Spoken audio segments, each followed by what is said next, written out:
If you're feeling stuck or like you're not getting to where you want to be in life, there's usually a completely different reason for why you're feeling this way, and it has absolutely nothing to do with what you think is causing it.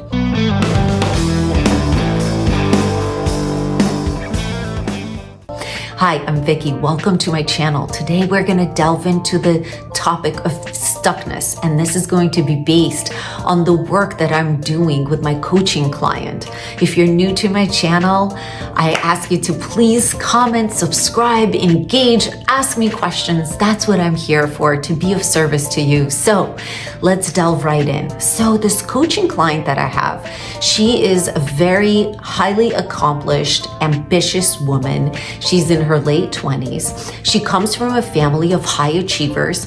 I think she always had the expectation that she was to do very well in life, and very well in life was based on what you accomplished, what degree did you get? What kind of job did you have? How much were you able to move forward and push forward? So a very achievement-oriented household with parents who were overachievers. They were actually immigrants and who came to, a foreign land with having absolutely nothing. And then from nothing, they went to being, extremely well-to-do. So she as a child growing up would observe, how hard they worked, how much they were able to accomplish. And so she placed a ton of pressure on herself to also achieve and accomplish. So for her, if she wasn't making progress in her career, which was defined by either getting a promotion or maybe, winning some sort of a prize, or it could be a plethora of different ways in which you may define achievement and accomplishment and success. We define success in a lot of different ways, and that's totally fine. But when she wasn't seeing the progress that she was expecting of herself that was defined as success on the outside, she became very frustrated on the inside about not having achieved, accomplished, gotten promotion, or, done something on the exterior. And so as she and I started to look into what the definition of stuckness was, it was literally standing still and not moving forward in her life. And again, if this is you, you may define it in a lot of different ways. I didn't get the relationship that I want. I'm stuck. I can't find the right person for me. I'm stuck. I can't find the job that I want. I'm stuck. I'm not losing the weight that I want. I'm not in shape the way that I want, right? We have so many different ways in which we define success. So when I asked her the question of what does stuck mean to you, that's what it meant to her, is that she wasn't making progress, she wasn't changing, she wasn't evolving, she wasn't growing. And I thought that was really interesting, and that totally makes sense. Then we started to peel away at the layers of the onion. And I asked her about her childhood. And I said, well, tell me about your childhood. And when in your life did you feel stuck as a child?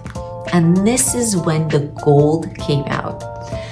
So what she said is that as a child, the parents had placed a lot of pressure on her to achieve and accomplish. Fine, that's not that unusual, sadly. Then what she said is, and if you weren't accomplishing things, and if you weren't making progress in life, and you weren't achieving successes, that meant that you're lazy. The connotation was that you're lazy.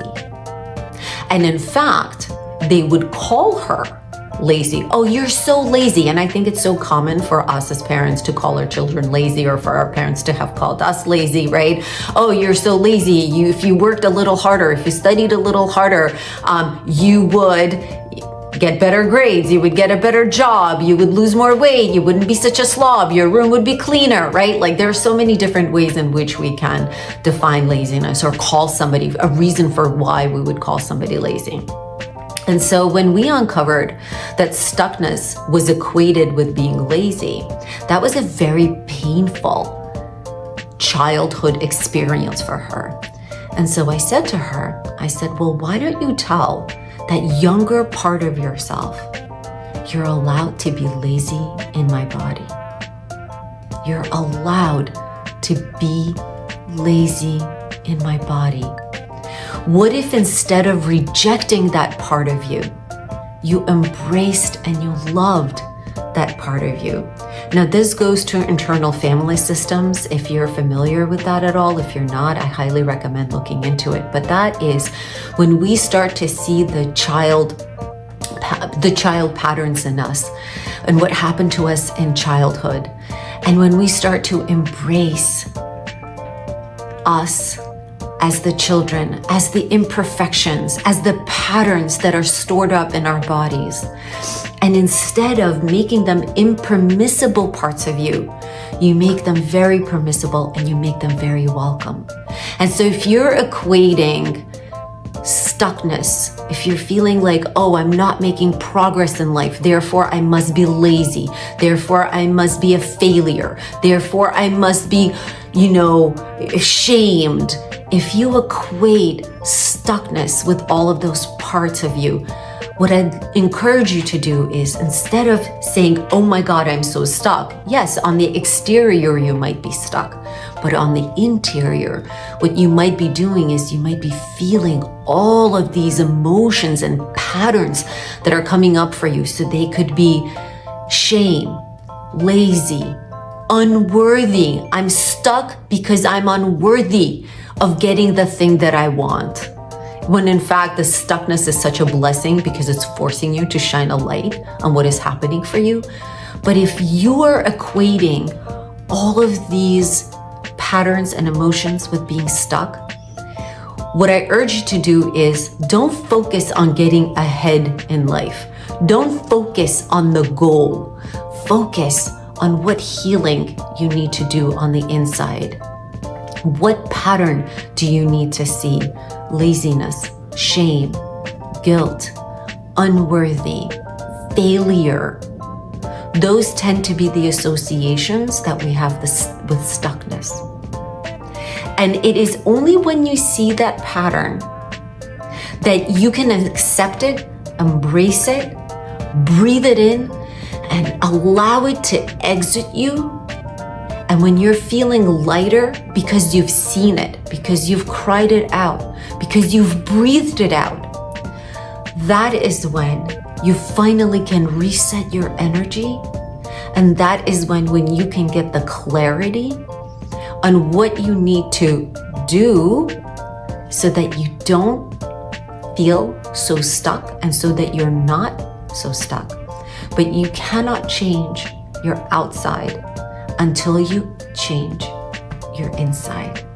I hope this helps you. I hope you do this exercise of you are allowed to be a failure, to be shamed, to be guilty, to be lazy. You're allowed to be all of these things in my body. See all of those patterns, embrace them, love them, see them, and release them. I send you lots of love and light, and please comment and let me know if this helps shift you energetically so that you can begin to release these patterns. Have an amazing day.